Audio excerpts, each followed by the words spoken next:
Most traditional marketing doesn't work for us, like a normal Google Play per click type thing, or normal Facebook ad. That doesn't work for us because people will say, oh, they only work with military personnel. But working this referral network, pouring into the people that are important to us, and I'll talk rentals and property management for a second. A lot of real estate agents turn their nose up at that. That's a lot of my people, and what I mean by that is those are people that can't afford or are not going to buy the home for Jacksonville.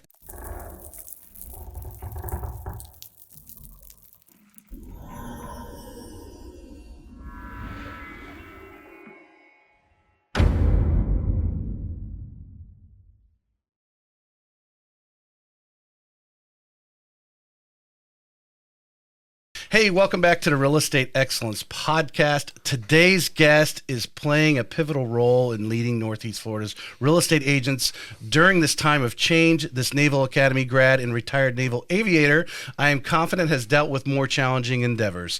He is the 2024 President-elect of Northeast Florida Association of Realtors, owner, broker, CEO of Navy to Navy Homes. Let's welcome Mario Gonzalez to the show.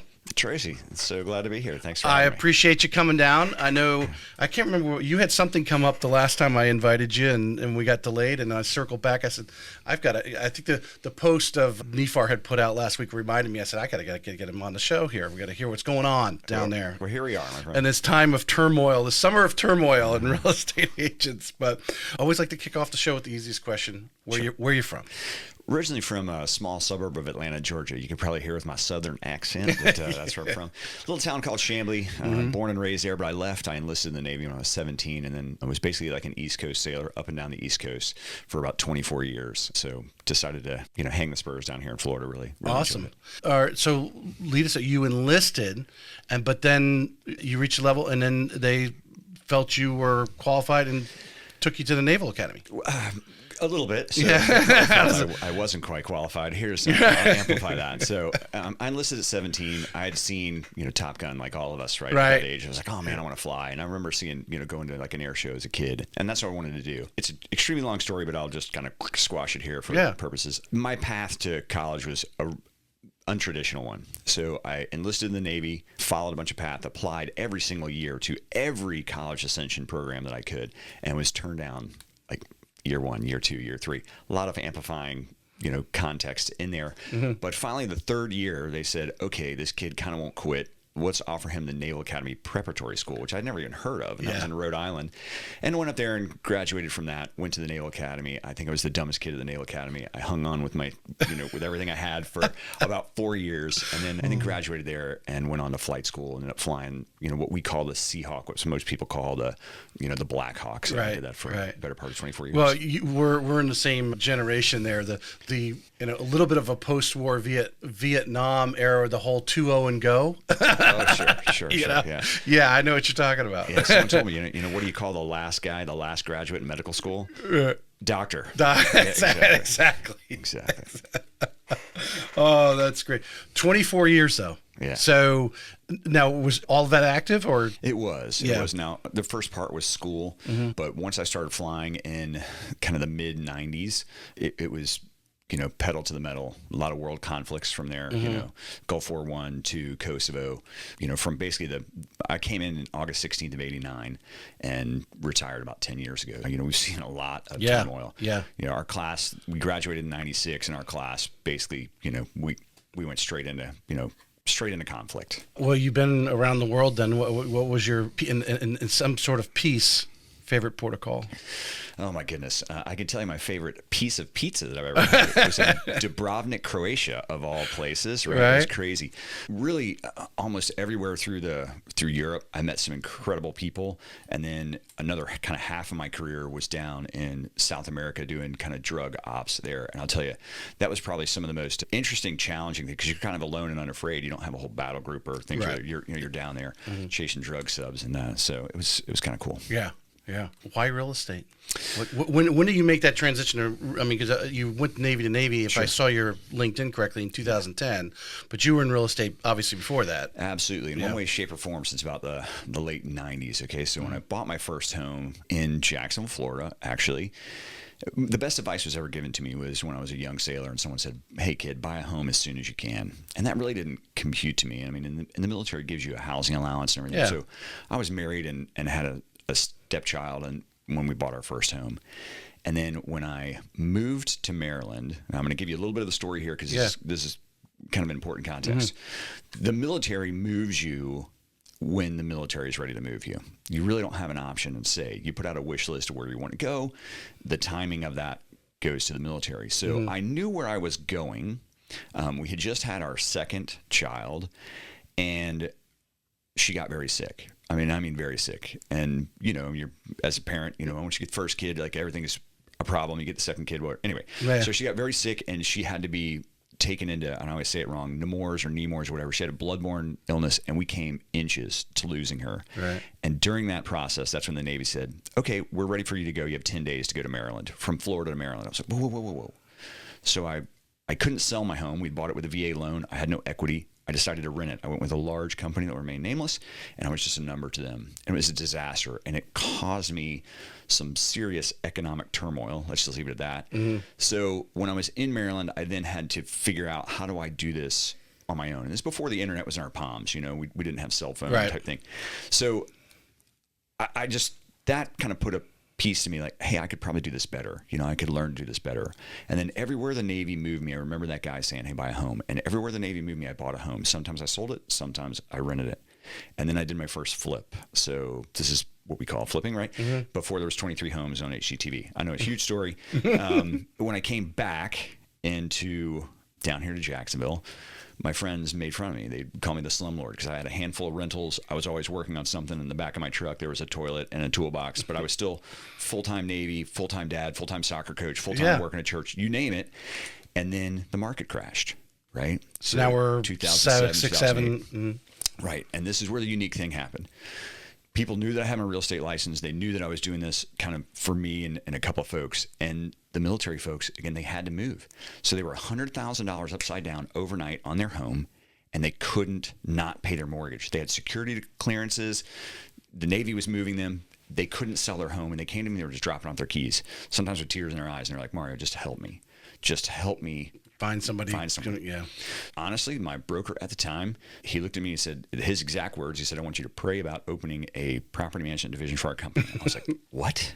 I know nothing about that. I truncate to the story again. There started off with 4 of us. Within a year, there was one of me left because other folks saw dollar signs, and I was called to help. And that's exactly what my broker said. He said, you're as honest as the day is long.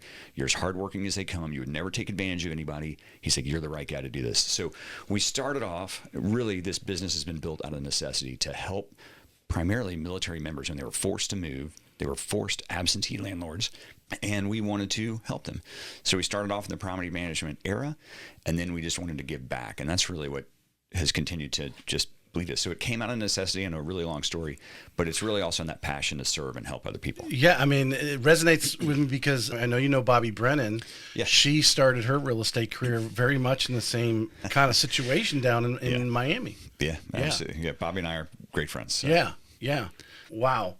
All right. I talked about it pre-show. You were doing obviously real estate and more or less from a part-time standpoint because you're active duty, which is tough to do. And you I think the people have different opinions on that. I think in your case, and talking to some of the veterans that I've had on, I can picture in my head, making that transition. Sure. They felt was easy because of the network. They felt it actually put them in a different mindset to the networking. Obviously, people got to know you. You were, you were the go-to guy. You became the real estate resource for our Mayport and Naval Air Station and all the above locally here at least. And they found that really helped their career actually get off from a standpoint of actually doing business. You took it on more as, hey, they need help and I can provide it. But obviously, if it was probably costing you money or costing you your marriage, you probably would have dropped it. Right. So having that network must have obviously helped you kind of launch your career and lead you to going out on your own with Navy to Navy, I would imagine. Absolutely. We'll fast forward to about 2009-ish. So it's at the end of kind of the crisis and foreclosures. I'll throw a name out here. So I didn't have time to do the sales piece. I could, being still active duty, and all these foreclosures were coming. I knew nothing about short sales. My broker was educating me as much as I could, but I didn't have the time, energy, and effort. So I kind of reached out to this young lady, Cece Underwood, and I said, Cece, I need some help here. And we formed a friendship back then that was just based on trust. I really didn't know her that well. We came to know each other pretty well, and I knew I could send someone over to her. She would absolutely take care of that person, and without any shenanigans, you know what I mean? Right. And likewise, she trusted me in that piece. So you became basically a referral agent for a lot of these. I did while I was in, and then when it got to the point where I could start building a team and really, you go from shore duty to sea duty, and in sea duty I really didn't have the time. Yeah. Once we got back to shore duty and I was in the final throes of my career, I really started kind of building kind of the network of individuals, like-minded folks that were here to help other people rather than just kind of looking at a transactional type thing that really wanted to help people. Well, let me ask you, the active duty members that we have here and anywhere, just any in general, because I would imagine, one of the things I've noticed, I did not serve, but I did take Naval ROTC for 4 years at the Citadel. Yeah. With the Citadel, I think it was like out of our 400 in our class, like 60 of them went active duty. Not all Navy, obviously, all different the branches, but the marketing towards our active duty and veterans. Sure. Obviously, I think it's important to be as someone like yourself, just the way you're coming across, being authentic, being sincere, trust. A big part of it, because that's a big part of when you're active duty is the trust factor in there. And I see a lot of agents want to market it to it, but obviously some are more successful than others, far more successful than others. What do you think that is? I think you already defined it. We all know that people are going to do business with they know, like, and trust, right? One of the biggest referral networks out there are the military communities, right? When a military is moving from Spain, Japan, Guam to an area that they don't know, they start asking other people, where do I want to live? What do I want to do? Where do I want to put my kids? What is base housing like? Where do we shop? They already naturally ask that, and they have forever. So the people that are willing to give and help those people with really nothing, they're not looking for that transactional, relationship. Oh yeah, I did this, so let me sell your house. Do you feel it's almost like calling, even though they don't know you, somebody might have said, hey, you need to call Mario in Jacksonville because that's where you guys are going. And because they know you served, they know that you guys have treaded over the same turf, served on the same ship, whatever it is, there's a bond there that they start talking to you as if you were longtime high school friends. Exactly. There's just, whether it be from the military, whether it be from flying, whether it be from the enlisted background, whether it be from the Naval Academy background, you find that commonality. Yeah. You really do. Yeah. And it gives you that trust. But back to the question, some are just not as good at it as they just are not actually. They, I think, people attract like-minded people. Your active duty members and veterans are looking for these people to trust, but they realize that some of these people they're just in it for the transactional money of it, and rather than the actual passion that you're talking about, more the serve and the money will come. Absolutely. And I will tell you this, that I have seen plenty of folks stumble in this arena, but I've also seen military spouses already kind of intrinsically possess this supporting mentality, right? Okay, but this Bobby also, is an example. Exactly, but also this great kind of entrepreneurial spirit, right? Okay, so one member goes out, the spouse has to come back, whether it be male or female. They have to now be everything. They've got to be mom, dad, coach, cook, cleaner. They can kind of get into this role and do whatever it takes to do that. And I've seen those military spouses actually in this, but they flourish in this. But because they have also this empathy and this care and this passion to truly connect with people and say, I'm here for you. Don't worry about commission. We're not supposed to say that, right? No, but hey, don't worry about the commission. What can I do to help? Right. And I think that passion is really what ignites that spark and lends itself to this endless referral business. Right. Right. Your first brokerage, this is, and you can lead in and kind of tell people about Navy to Navy, I think is very important for a lot of the agents. And talking, now, some people get lucky and they just fall into the right one. And some people have been with Watson for 20 years, for example. They just love it there. Got it. But yet we see other agents that are bouncing around. Right. They're trying to. I think Caitlin from DJ and Lindsay said it great. They're trying to find somebody who they're just going to get up under and, I don't know, maybe catch the wind with them and run. But I imagine over the years you've been asked a lot of times, should I get into real estate? Sure. People. Is this something I should do? What do you say to them? I kind of want to know what their why is. Why are you getting into real estate? And, I used to be, I still am a Florida Realtors instructor, and I used to go around and I'd talk kind of benefits of small and large brokerages and cons and small and large brokerages. And what I tell them isn't all the same. It really depends on what I hear, what they want. Our little small brokerage isn't going to be right for everyone. Big behemoth brokerages aren't going to be right for everyone. Online brokerages aren't going to be right for everyone. But to hear kind of what they want and need, that's where I can kind of best answer that question, if it makes sense. Yeah. I mean, well, I think most some kind of, the ones I think that bounce around a little bit actually don't know what they need yet. Absolutely. Yeah. If I could just kind of give you an example of something we had, she's in our company right now. She came from a very large brokerage, kind of a 100% type thing. So we had known her for a long time, and there was times in her organization that she wanted to travel, she wanted to still do this, and there wasn't people there to help her. So it was interesting. People on my team would help her, like, look, we'll do this, and we weren't asking for a commission, and we weren't trying to recruit her. She's a friend, you know. One of the things that really that I love about this business is people will reach out to me, and I'm not trying to recruit them. I get calls from agents and other broker associates from other companies all the time, just asking, what do you think about this? What would you do? How would you approach this? I love those questions. And likewise, those agents that are out there kind of searching for something, what are you searching for? And I'll help you match that. But there's no, there's no one touch button. There's no brokerage. There's not a symbol that's going to go in front of your name tag that's going to make you successful. I don't know any agent that does their business exactly the way someone else does, just simply because every house is different, every customer is different, every loan's different. Every single transaction. So you can't really, and obviously every personality is different. You can't totally duplicate what someone else is doing. You can maybe run beside them a little bit. Sure. There, but I would imagine over the years, you since 2010, you've had Navy to Navy. You've had agents come in at different levels. Some's taken off. What are you doing as a leader? And I imagine this is probably morphed as different people, different markets. Sure. What are you doing as a leader there to try to add value to them? Sure. That's a tough question to put into a small thing. Yeah. I'm going to give you kind of That's one of the biggest questions of the show, so take your time. I'll give you two things. A long time ago, I heard from, it might have been, one of the Patty Ketchums of the world that said, you train someone so they can leave and you treat them so they won't. Right. But even those that you do are still going to come to a point where it might be right for their family and for their, for them to go on and branch out. Right. And I am absolutely fine with that. We've had people that have gone out and done great things, still friends with today. That's awesome.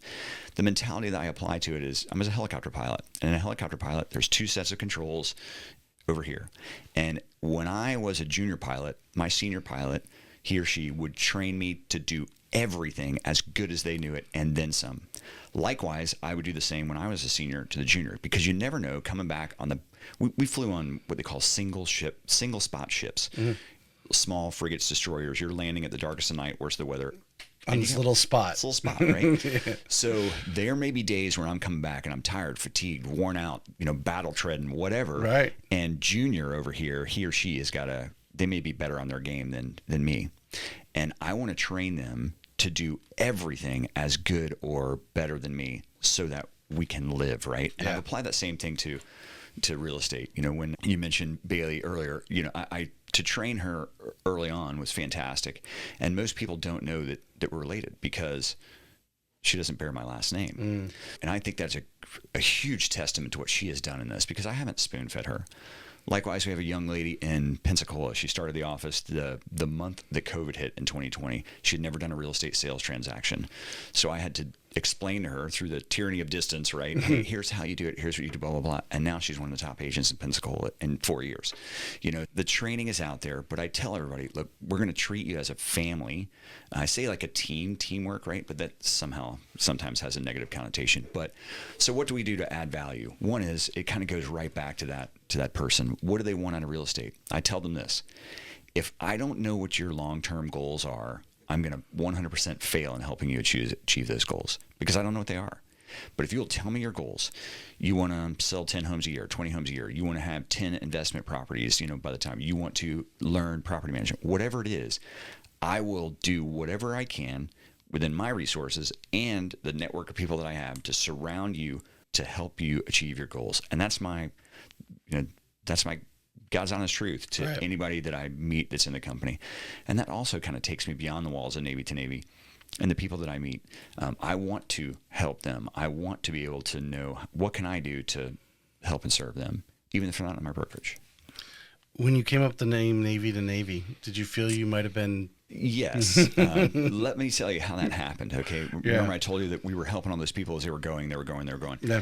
And I really couldn't promote myself. There was another company, and we've mentioned a couple, there was another company that was happening at the same time. They were two spouses who were outside the Navy, and they could promote themselves. I couldn't because I was still active duty in here. Right. I was like undercover brother, like we were doing things here. Yeah. And one day this kid walks in my office. I say kid, he was a senior enlisted guy, but he was younger than me. And he came in and he said, "Hey, sir, you're the guy with all the rental properties, right?"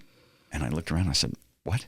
He said, "You're the guy with all the rental properties." He said, "They told me I'm coming from Norfolk, Virginia, and they said, hey, just go down here to this office. There's a guy here that's helping all these people. We're all moving out. He's got a ton of these homes. You can move right in." And that's what it was. Like this Navy person went to Navy to Navy, boom. So to answer your question directly, do we get calls all the time like, "Hey, do you work with people other than Navy?" Yeah, we do. Yeah, it's like the Navy Federal Credit Union, right? It's like that kind of has the same. Exactly. But I've also seen people that have really found their niche or niche, as I learned to say it from Georgia. Right? They find their niche and they stick with that. And truly, that's our passion. And it's not just to help military peoples. While that's the paramount, it's to treat everybody just like we would them. We were doing virtual showings with people before COVID because we had people come from Guam, Japan, San Diego, wherever. And oftentimes we have to show them virtually the home that they were moving into because they weren't, and they're moving here without a spouse, that type of thing. So we wanted to just raise the bar in both real estate services and property management for everyone. And that has really, really, really helped us. Has it come around in the marketing from the standpoint of, obviously with all the social media and all its algorithms and everything else, Sure. Yet there is people that are moving into the area that may not know somebody that knows somebody here in Jacksonville, but because you have Navy to Navy, they're finding you. Absolutely. I'm a big statistics guy. I won't get into too much of it, but so this, like most traditional marketing doesn't work for us, like a normal Google play per click type thing or normal Facebook ad, that doesn't work for us because people will say, oh, they only work with military personnel. But working this referral network, pouring into the people that are important to us, and I'll talk rentals and property management for a second. A lot of real estate agents turn their nose up at that. That's a lot of my people, and what I mean by that is those are people that can't afford or are not going to buy the home for Jacksonville. Every real estate sales agent has heard, hey, I don't want to buy right off the bat because I don't know the area. We're looking at the largest landmass city in, the continental United States. So we'll take care of those renters and they become, again, our customers and they buy from us and they refer to us and they're, it's this massive thing. So to your point, I look every day every month at our Google Analytics. And I remember when it tipped about 4 years ago when the number of people that are coming to our website wasn't because they were, they came from an outside lead source. They were putting in the search terms Navy to Navy home. And when that tipped over 50%, I was like, wow, Lord, what just happened? Yeah. What just happened? Yeah. And now it's still almost 70% of the customers that come to us are putting our name in Google to come directly. To us. Yeah. Wow, that's awesome. Yeah, because a good bit of your business, a good core, I guess cornerstone, if you want to call it, is the property management part of it. Do you find your agents or agents in general that have expanded their horizons into other things other than just the standard single family, home, that they become more diverse. They open their circles if they are looking, whether it's commercial or whether, like I said, renting those homes or flipping those homes. Mm-hmm. But the agent, as they grow through their progression, because I think a lot of agents don't look beyond 60, 90 days at any one time. Yeah. None of them are really going, hey, what do you see yourself in 5 years in real estate? I don't know why that is. I think it's from the old days and the stereotypical when we were younger, the real estate agents were older. Or I had Ed Akers on here the other day. He was like 20 years old when he entered the real estate business. He's our age. Yeah. And I'm like, dude, he goes, I was the youngest guy in the Clay County board at the time at 20 years old with his license.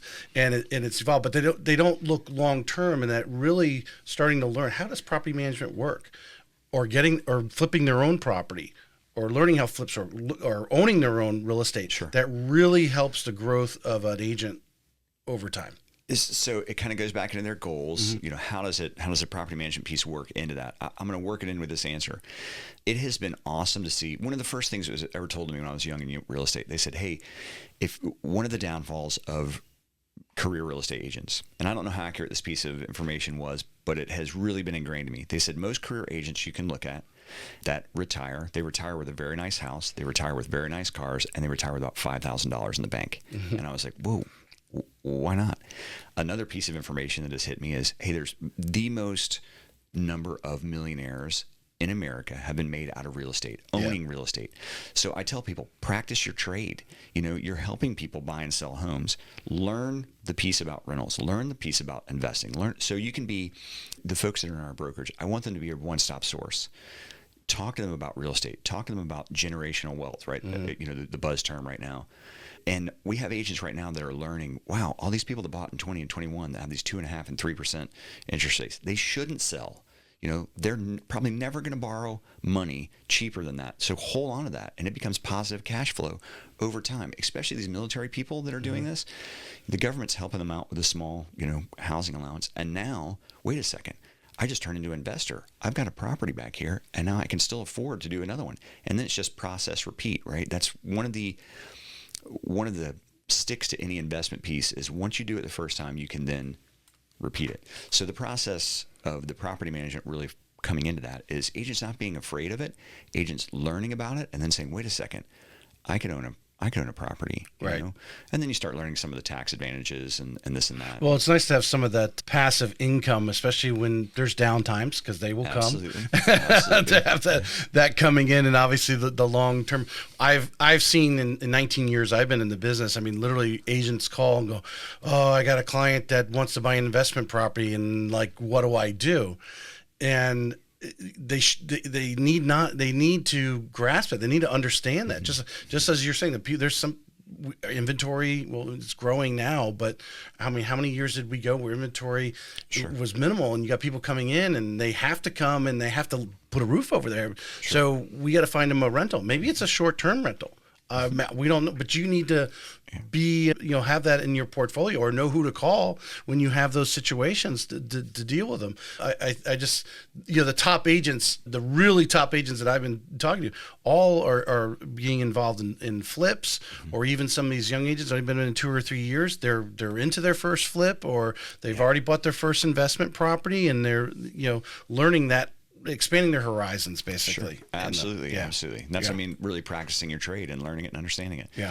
Surrounding yourself, surrounding yourself with people that can help you achieve your goals and understand that. Again, when our agents come in and they say, well, maybe I'd like to have a rental property one day, when they buy that first rental property, that first flip, I'll tell you, that's what keeps me going, almost every day. Yeah. Helping the people. It's not just the customers, it's also the agents as well. Well, I think the ones that haven't done it are discounting the power behind it, or the confidence that you could say you've done it. As I mentioned, Ed was like, I was still living at home at 20 years old. And people were like, why should I buy a house from you? And he's like, because I know what I'm talking about. Yeah. I still live at home, but I know I'm only 20 years old, but I've educated myself on the market. I know what's going on, right? Yeah. To be able to, these people coming in and this is a unique area. I mean, we're blessed. Sure. Because people want to move to Florida, and we're kind of the last corner Well, although I think over towards the Panhandle still has areas to go over there, Sure. but as far as a financial center and the money, and obviously the Navy being here, there's a lot of things to do. But they're coming in from all directions. You got investors, you got people who need the rent, and all the above. Absolutely. Coming in from every direction. What do you, besides, we'll get into the buyer's agreement here in a little bit and what's going on, but what are you seeing right now as far, as the market's, changed, I think it's been 24 months since rates started to climb. It was spring of 22 when we saw the rates start to go up. What are some of the challenges that you're seeing that you're helping your agents with right now? Just with the market conditions, listings staying longer. What are some of the new challenges? Sure. I'm sure that everyone's kind of talked about the same thing, so it's nothing really new. I mean, we see, the sales inventory. I want to know how you're overcoming them. That's really the question. Sure. This is the part I got to go. The tips and the tricks. So the first part is to kind of mitigate the fear, right? Yeah. Anytime there's change in the industry, whatever it is, there's going to be a level of fear and uncertainty. So to mitigate that, just like say, you and I have been doing business for a long time. You've had plenty of guests on here that have ridden, kind of the ups and downs of the real estate market. So to tell them, look, there's ways to do this. So the networking piece is huge. The referral piece is huge. And having those customers that are sticking with you, right? They didn't hire you because you just have some shiny object. They hired you because they trust that you can get the job done. They weren't hiring the service. They were hiring the person. So if you can get to where you're that person that they are hiring and they trust, then that, the rest is kind of, I don't want to say gravy, but it certainly helps things out. Likewise, also being able to talk both things, like, okay, if you can't sell, then rent. Our phones are ringing right now from agents around Jacksonville. They're like, hey, I've got a seller they need some income, they've got to move, and we're not able to sell the home. Okay, so we provide that alternative. Bring us the home, we'll give it back to you when the seller's there and when ready to go. So to be able to offer more tools than just okay, I put it on multiple lists and it's out there on Zillow, that's doing nothing. So to teach the agents that there's more than one path here. We have a term of short-term rentals too. So if they have to sell a home before they can buy a home, okay, fine, then we'll do the little card game and the cup game, and we'll put them into a short-term rental, oftentimes next to free of charge, just so we can make the calendar work. Right. That makes sense. So to educate the agents on options that they have, not just, okay, they've got to sell for this price, then they're, also VA assumability, which a lot of people aren't talking about. Man, that's huge, because there are some people that have just decided, okay, I need to sell my home that's got a 2.5% interest rate, but they're not advertising it as a VA assumable. Right. They don't understand it. It's an unknown. So to educate those folks. So what have you done? Because this is an area I think needs to be done, and hopefully a friend of mine's down the hall I want to introduce you to after the show, because he's doing something with that. Because one of the challenges with assumability is the servicers really aren't staffed up for it at the moment. Agreed. But they weren't staffed up for it for short sales back in 8, 9, 10, 11, 12. Exactly. Right? So hopefully they're going to come around and make that process a little more efficient. Is the hope of it? Can you get on the front end of it? And then obviously the challenge of those who don't understand. The great thing is the interest rate's low. The challenge is most of these people have a lot of equity in their home. Certainly. So now, obviously, if you got someone who's a veteran and has the cash, maybe they sold a home with a lot of equity and they can make up that gap between what is currently owed and the value. Super. Or maybe someone did just buy last year and they probably don't have any equity at all. Well, last year, I don't know, the rates probably wouldn't work there, right. but it's, certain situations there. But educating when that term comes up, like you said, when they go out on the listing, they know there's a VA loan on it, getting that information.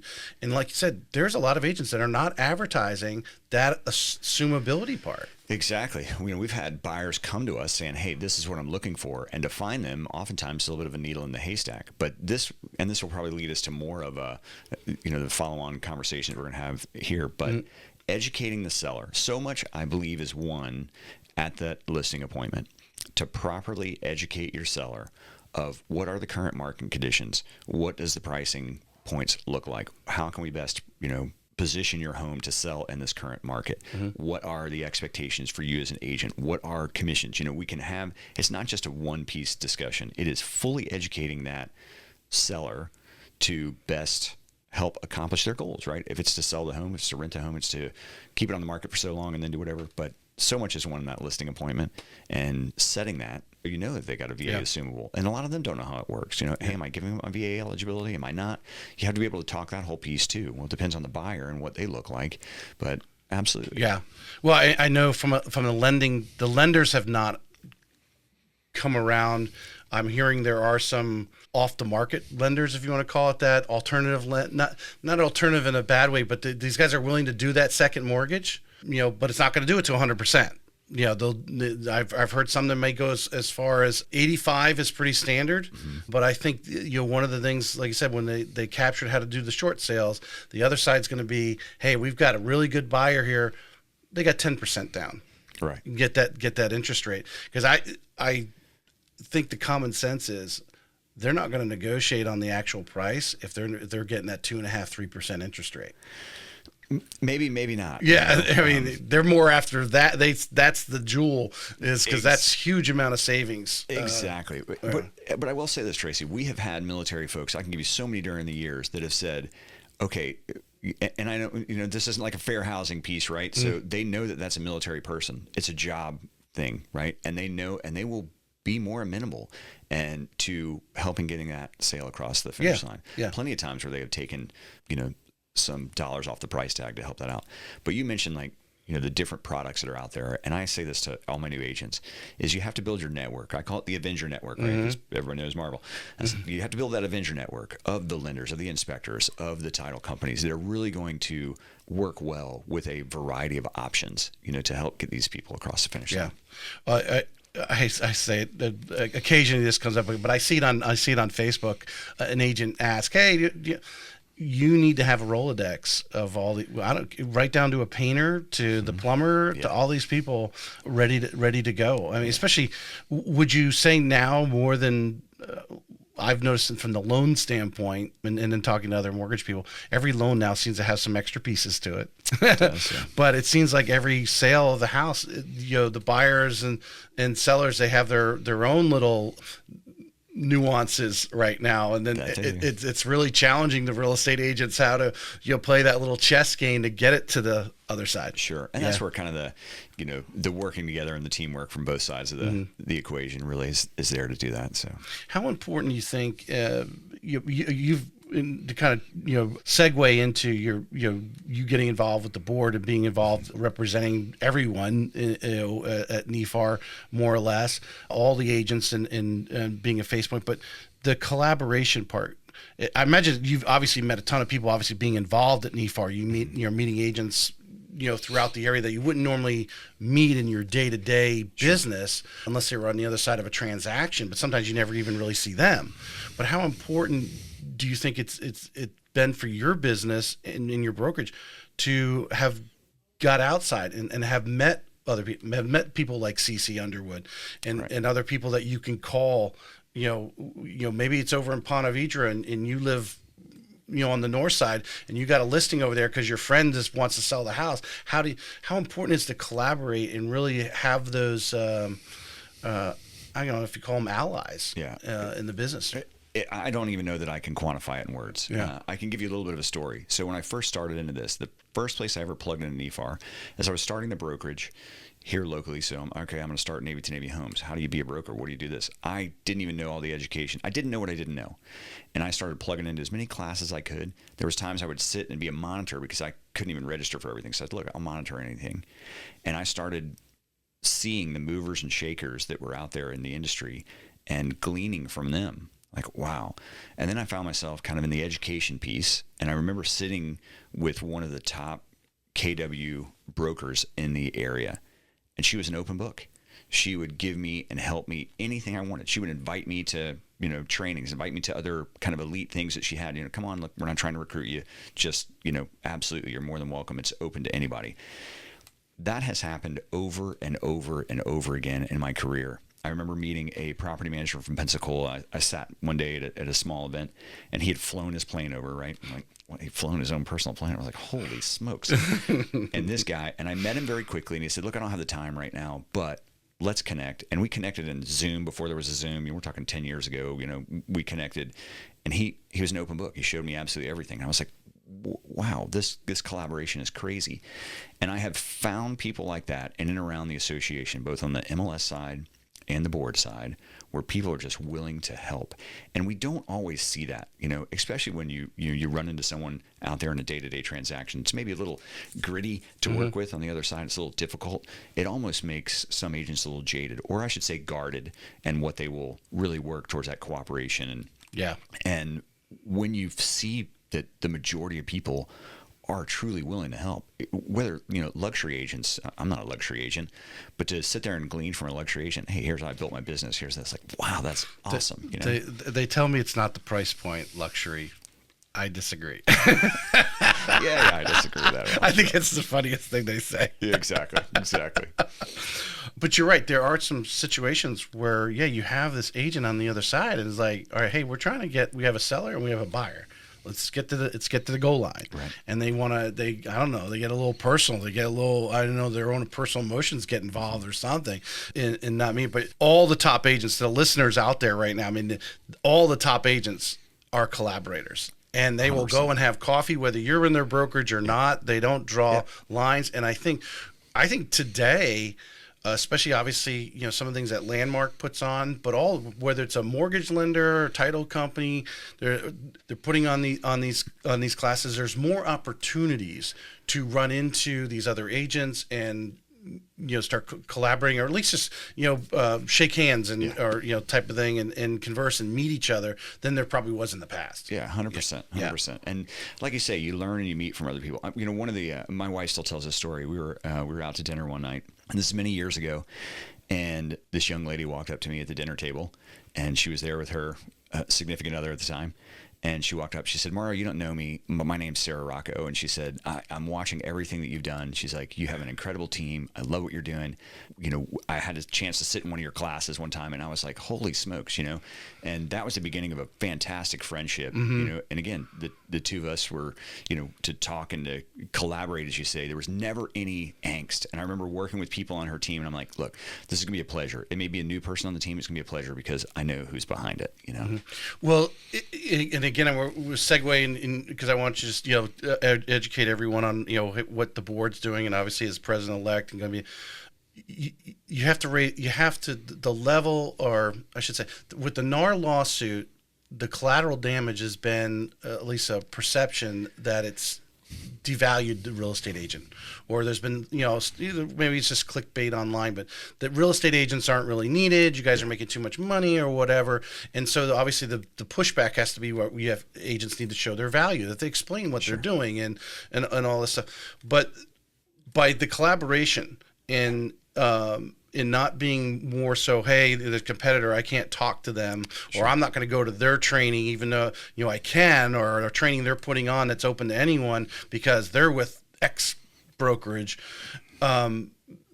Your position at the board, and I imagine the board's attitude is, we're trying to raise all boats. Sure. We know everybody's not, unfortunately, it's just life and anything you do. Yeah. Not everyone can be a helicopter pilot. It just, they just don't have the skill level, or maybe their eyes are screwed up, whatever it is, right?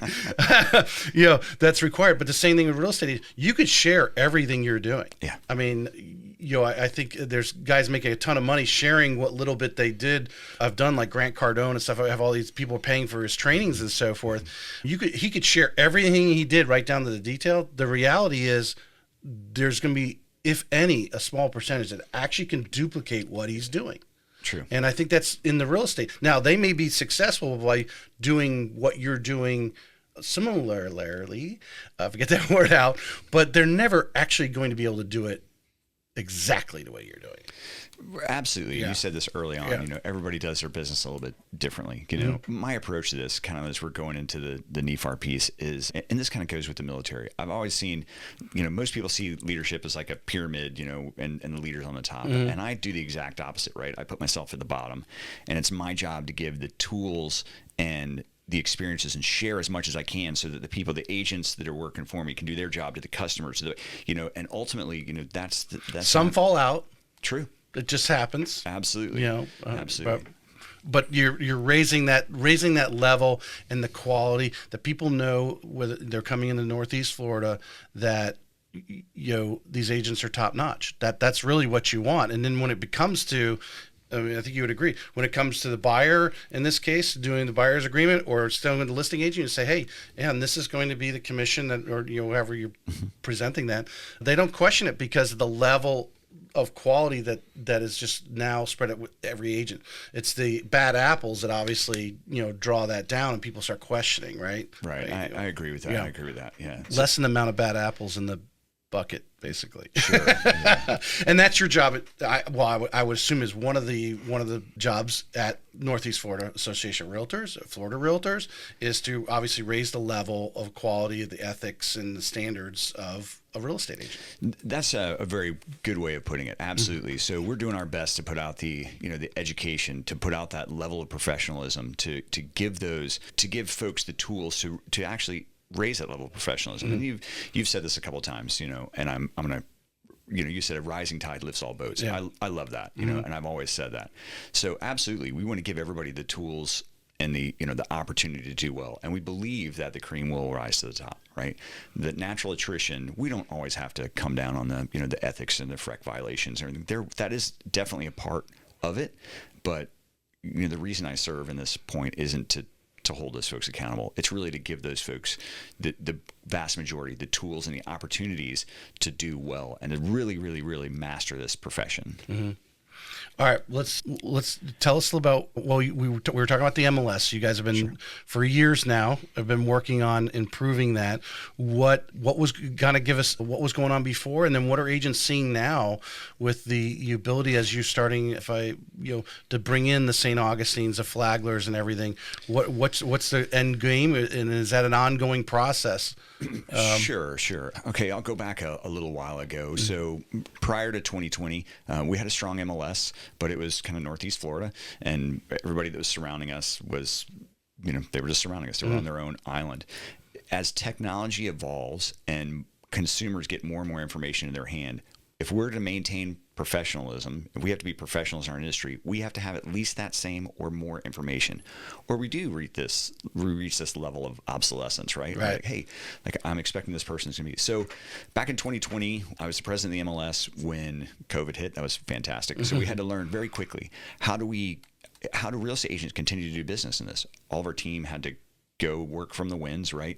Okay, so we have to work remote. We have to keep the system up. We have to keep the data in there. How are we going to work virtual showings? We have to have, documents that allow, release liability for all this. We had to adapt to the situation very quickly. And most agents, they were like, oh yeah, I can still go on and check up. They had no idea what was going on behind the scenes. At the same time, the CEO... Were you getting some help from the national level or Florida Realtors, or everyone was kind of like, survival of the fittest right now? It wasn't survival of the fittest. There was some help. And I think part of this whole I hate to use the word synergy, but the synergy and this network and this collaboration is everybody wanted to help. Hey, this is what we're doing. This is how we're doing it. Okay, let's do what they're doing. This, how do we glean from others and not have to reinvent the wheel as much as possible? At the same time, doing CPR so we could stay alive, at the same time planning for the future, because at that exact time, that was the year that the CEO of the MLS was retiring. So we had to go on a nationwide search to find a new CEO, and we knew we wanted a visionary, someone who could not just say, "Hey, let's put another plug in here," but we wanted someone who could really look to where we are and move us forward. And I want to just put that together. NEFAR is looking for, at this time, needed to replace the CEO was moving on. It was the MLS actually, right? Oh, okay, nationally on the MLS side. No, on locally. I'll back up. Okay, yeah. I just want to put that in context for those who may not actually understand these workings that are going behind the scenes, because I don't. Actually, most people don't understand the difference between NEFAR and the MLS. Right. Okay, so NEFAR is our association. MLS is essentially our data company, if you will. Mm-hmm. So our MLS is called Real MLS. That's the name of it. NEFAR is Northeast Association. Right. So we got that. So I'm just talking MLS piece in this. We had to replace the CEO of the MLS, and that's when the nationwide search went out. We found this young lady her name is Nicole Jensen. She was a mover and shaker everywhere she went. We brought her down here, and she has been moving and shaking since she's got here. A lot of people. Should I have her on the show, you think? She would do it, absolutely. Yeah. I think it'll give it a little education, because I don't think, like you're giving a little education now, a little actually put that another piece in the realtor's tool belt that they understand what's going on in the back. She speaks a language that is not this language. What I mean by that is she can speak data integrity, sharing. She'll use words and companies that are all behind the scenes here that most agents have no idea are out there. Right. There are big MLSs a little bit further south of us that remain nameless that are continuing to grow. And she has continued to grow us, right? So the data share that every real estate agent has probably gone through this. A Jacksonville agent that wasn't part of St. Augustine has probably gone down and shown a St. Augustine house, or tried to show a St. Augustine house, and they're trying to, hey, I can't get in the MLS, I can't get in the lockbox, I can't do this. They're trying to call the listing agent. Or had to join both associations to do that. Yeah. Exactly.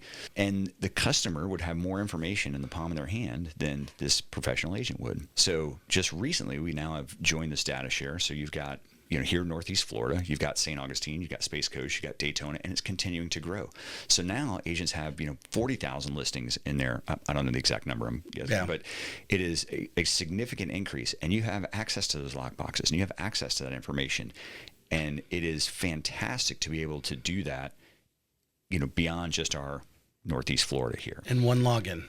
And you've probably seen, right? So now our dashboard, so Real MLS has redone the entire dashboard. You look on there, we have less than a 30%, and I say we, Real MLS, and I'm not speaking, I'm going back to 2020. Yeah. At 2020, we had less than a 30% adoption rate of all of our tools on the MLS data board. And now we have this huge dashboard. We have even more tools, and I don't know the exact numbers there, but we're trying to train other agents to, hey, use these tools that we've put at your fingertip. Like Forewarn was one that we brought before Florida Realtors brought it. We brought that to our local association here and said, hey, here's a tool that your dues are paying for. And it got such kind of tremendous usage with people. Huge. Everyone should be using Forewarn on everyone. Yeah. Absolutely. And now Florida Realtors is like, man, they were looking at other smaller associations that had done it. They looked at us and were like, okay, not that we were, the catalyst, but now it's provided everybody in Florida Realtors. Right. Take us from 2020 to where we are now. What was an agent? Obviously, being able to look into what's going on. You just had an agent, and that was another thing, right? Agents would join both associations so they could put their listing in both, as well. So we've gone now to where if it's in this, that is actually right. I know you guys have been working on that for a while, because I'm in touch with the St. Augustine people as well, working on getting that. I guess those technologies to talk to each other.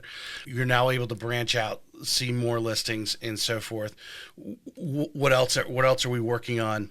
As far, because technology is changing all the time. I imagine AI is a word that's thrown around in boardrooms. Yeah.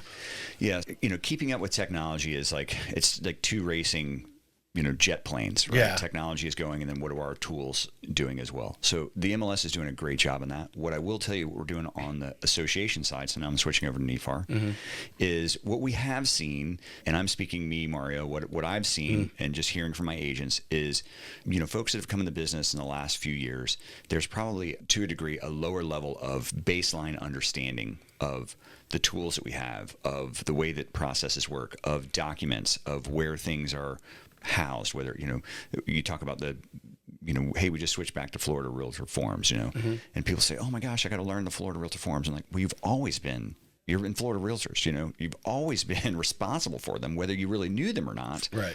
So now we want to train you on them, right? But where we have seen that, we have seen just kind of a lack of, and I don't want to say education, probably a desire for the education has gone down just a little bit.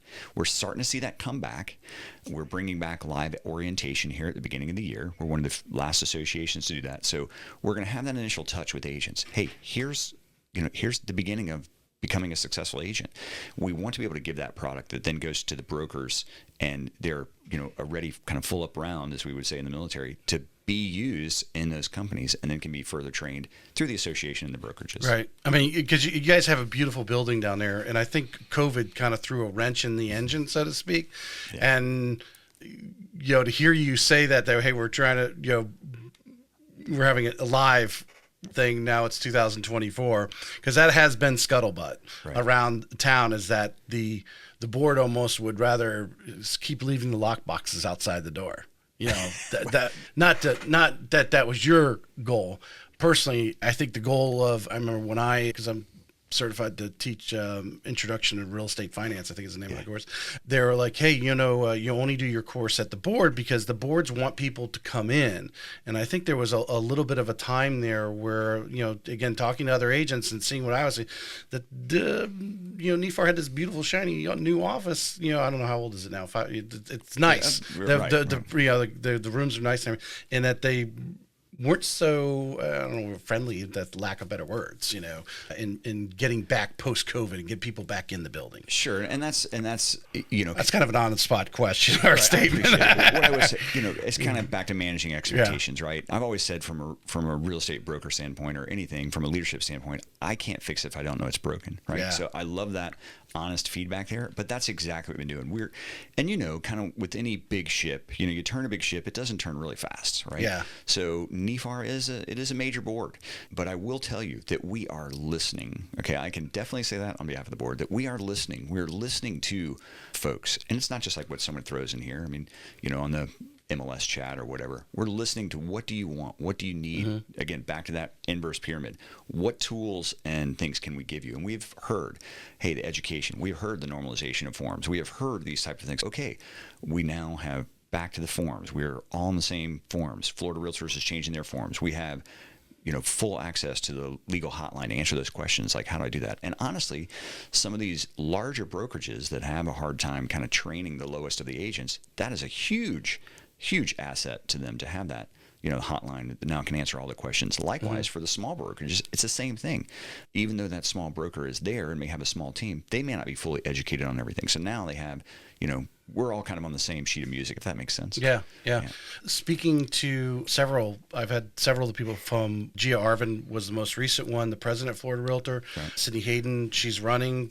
A lot of them have been involved at NAR. George Guerrero on the current board, and some others that have had on the show, and I don't know if they said it directly, but the boards or Florida Realtors offers a lot of membership benefits. Certainly, Forewarn being one of them. Mm-hmm. What are some of the things right now? Do you think that benefits right now that are underutilized that agents maybe either aren't aware that you're even offering that as a benefit? As the association of, hey, you can take advantage of this, but they're not as many as you would like are taking advantage of it. Is there anything out there that you would like to talk? Well, the first thing I would tell people is, go right to the MLS dashboard and hit that and take a look at that. And if you don't know what some of those things are, then absolutely, take a look at that. Mm-hmm. We are in the process now we're just already out there, of increasing the transparency across the board for all transactions, mm-hmm. right? There are online, the SkySlope offers just came out, so you can have all your offers in there. So no agent ever says, well, you didn't get I was in a multiple offer situation. You never got my offer, or did you present this, or no, it's transparent. There it is. Here's where it came in. Here's the changes it made, whatever. So most agents don't know anything about that right now, but that's a transparency thing. Well, okay, throw that one by. Walk us through that, what that looks like to just a standard transaction, that they actually can see what's going on. I'll kind of give a compare and contrast a little bit.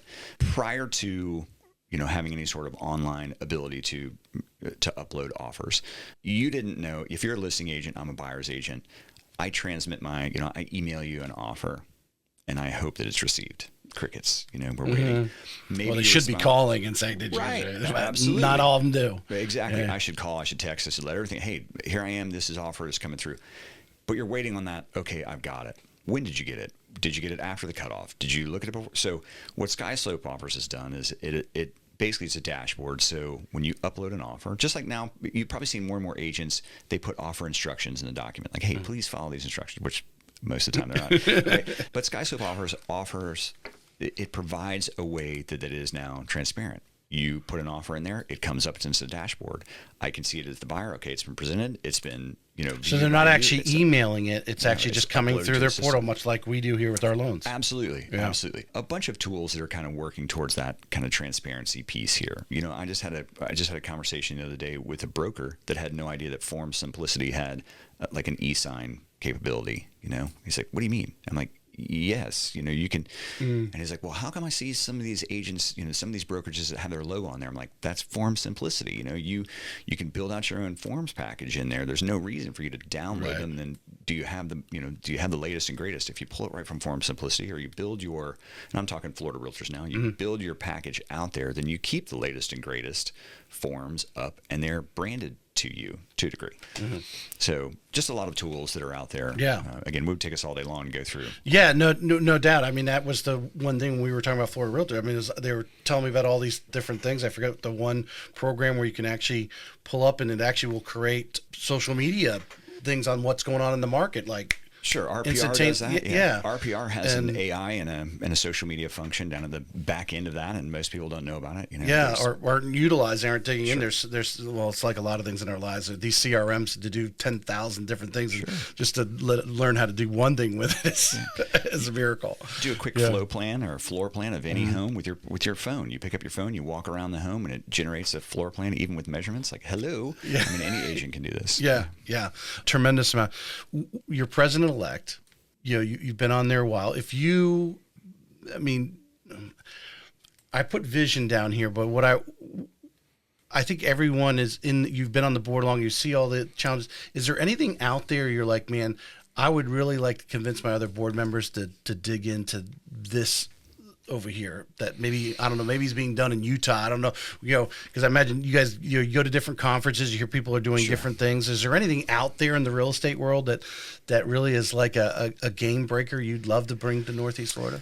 Good question. I don't know that there's a shiny new object that I'm staring at right now, but the collaboration piece, right? If I could convince more agents to be as collaborative as you and I have just talked about, that would be a big one. And obviously right now, a lot of things that are staring us in the face is the dog closest to the sled, right? All the changes with the forms, all the change with, the new buyer brokerage, how do we implement this? So those are really things that are kind of taking our attention right now to best educate the folks that are here with the tools that we have to do the things that, that are necessary moving forward. So not really a shiny object, but people are you already touched on it. People are going to have to understand, how do you build your value? What are you telling folks? Yeah. Through this whole transition, I imagine, like anything, there's things that didn't work, things that or people didn't think were as great, or whatever. The board came with hey, let's go in this direction. You imagine you danced around a little bit, but what do you think we've learned? And to those who are listening right now, who maybe slightly leaning towards the negative thing of this change, what can you say? The board's behind you. We're here, and like I said, to reach out and contact you if there's something you think we're missing, to let you know. So hopefully you guys can grasp onto it and get it out to others. Yeah, absolutely, 100%. Someone told me a long time ago that the greatest presidential rating, and I'm not just talking about NEFAR, has been about 60%, right? And I also learned a long time ago that, hey, you make any decision and there's going to be 25% of the people that don't like it, right? So we understand that in leadership. So we have to listen to the masses as much as we can. It's not an overall democracy. We're meant to make the decisions with the information we have, with the vision that is coming forward for the best for the association and the members that it entails. And for the most part, the board has done that with an incredible level for a long time.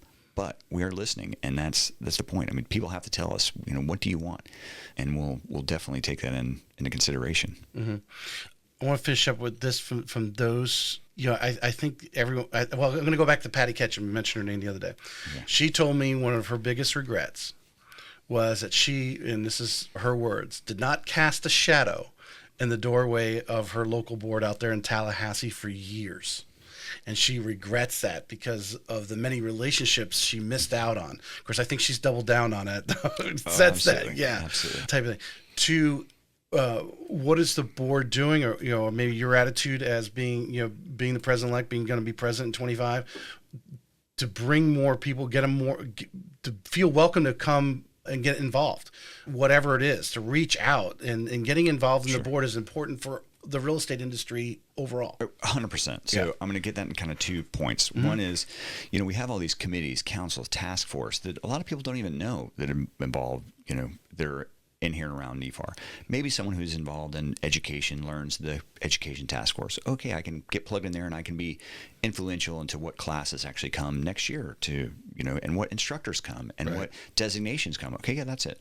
Or maybe I'm, part of the Southwest Council and I'm making an incredible network of people in and around there, the lenders and the other agents, they learn that kind of, the excitement they have there. So absolutely. So we're encouraging people to plug into those councils, committees, task forces that are out there that follow your passion, right? I'm not going to take someone who is, that wants to be, kind of working that professional standards and hold everybody accountable and that type of thing. They're probably not the right fit for like the historic district. Right? Like, wait, why are you making this change over here? Like, no. We want to keep things in historic this way. But likewise, the historic district, some of those folks that are in that are awesome. They have a passion to continuing on the traditions and continuing on the keepsakes and the history that's in our, because we have an awesome city. We really do. And those people are there kind of keeping that. So if you align with your passion and plug in where you are, even at the lowest level, you can have an impact. Now, the second part of this, what I would say is every year NEFAR offers up Leadership Academy. And they'll put about 20 people that they'll pick from a variety of different brokerages. You're all interviewed, and they want to see, hey, kind of where are you going and why are you serving? Why do you want to serve? And that is a year-long journey where they are taking people to learn. You go sit at a FREC meeting, and you get to see the cheese being made there. And you know, like agents, like, okay, I do not want to end up here. Right? And then you get to go down to guard, and you get to see how our lawmakers are making things that not just affect, home ownership and everything, but you realize, wow, as Florida Realtors, we're the largest trade association in Florida, and we can impact these folks to the betterment of home ownership. No, you're not going to take away homestead exemption. You're not going to do this. You're going to reduce the taxes for companies coming here. You can have an impact in that. You can have a voice, which is awesome in the advocacy part. And then they also kind of go into in this Leadership Academy also goes into personality profiles. How do you do the best with what you have, and how do you surround people that, that are the yin to your yang, that really kind of coordinate. So there's a lot learning in that Leadership Academy to say, wow, here's everything that the organization has. Here's the things that are out in front of us, not just the shiny objects, but everything they can do. And then you can find where your passion is to plug in and really kind of affect change moving forward. Yeah. Does that make sense? Yeah, no, 100%. I I've said it numerous times. People don't realize, we use expanding your horizons was one of the phrases I used earlier, how much a real estate agent who is in the know is a pillar in their community. 100%. And the more pillars we can put up, the better, Florida housing's going to be. Are we getting all the different things? I mean, we can go on forever because all of them have to do with people living in homes or renting homes, or what's going on with zoning, and all these. It explodes across the board. Everything starts with that real estate agent being in the know because they have an influential piece in the puzzle. Absolutely. Absolutely. And you learn who those people are. You got a historic question, you're calling that person. I remember for years, I would hear that something was coming out, I say from Tallahassee, that was going to change the way that we did, real estate or property management. And I knew who I could call on the board that was deep in that, not just in the board, but I mean, in NEFAR, the Mike Hodges of the world. I could call Mike and say, Mike, I heard this. And he'd say, oh yeah, it's Senate Bill 20157. And I'm like, holy cow, how do you know that? Yeah. And he lives, eats, and breathes that stuff. Well, I have noticed doing the podcast and going to different events, some of these people, their relationships run deep. And I'll just talk with Kim Knapp, because I've sat down and talked to her a couple times, not only had her on the show last year, but outside of the show. And she starts rattling off these names, or she's like, oh no, you need to call so-and-so. And she shoots off an email, and they immediately respond because it's her. Right. And that connections that she has made throughout the state and probably nationally, because she's involved at that level, is amazing, that network. It is. And next year coming into the board, we've got quite the powerhouse lineup of leaders that are looking here right at this kind of integral part of our association, our time in real estate, to say, okay, we're taking this and we're going to continue moving into the future, and we're going to do it in a collaborative manner, together, in service to others. Here we go. And I mean, it's a fantastic lineup that we have next year. Anything you'd like to add? No, my friend, I appreciate you, inviting me out here. And I hope we educated some people. I always like to make sure, I always wanted to have at least enough information that they know enough about you to say, hey, you know what? I heard Mario talking about that. Let me call him. Yeah. And if there's ever any questions, folks can reach out to me. Always. I'm an open book. Well, I'd like to put it out there. Obviously, becoming president, if there's any, big announcement or whatever, or something that's going to change that you think everybody needs to know, to, reach out to me and say, hey, I'd like to come on for 30 minutes. I want to talk about this because this is an initiative that we're doing. We need to do whatever it is so we can spread the word to as many as possible. Yeah, absolutely. Yeah. I don't know when this one is going live, but see what's there Monday. Well, it's perfect timing. So at the beginning of August, the first week of August, next week, we're going to open up the applications. NEFAR will open up the applications for the task force, for the committees, for the councils, for the Leadership Academy for next year, for 2025. So a lot of these folks that have, scratching their head, why are they doing this? Why are they doing that? Okay, put your name in the hat. Come in. Get involved. Get involved. Exactly. Just like Patty Ketchum. Hey, don't, come through.